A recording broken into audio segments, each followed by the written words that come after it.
أشهد أن لا إله إلا الله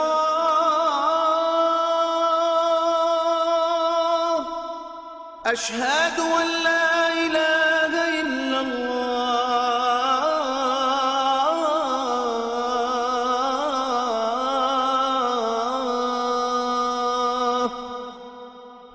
أشهد أن محمد رسول الله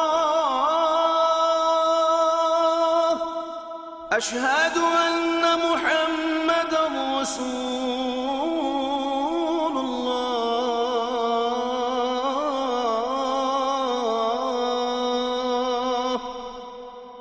حي على الصلاة حي على الصلاة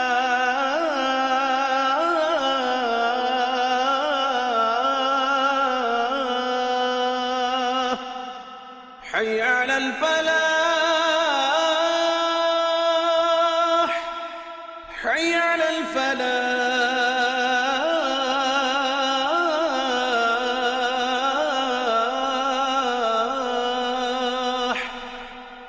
الله أكبر الله أكبر لا إله إلا الله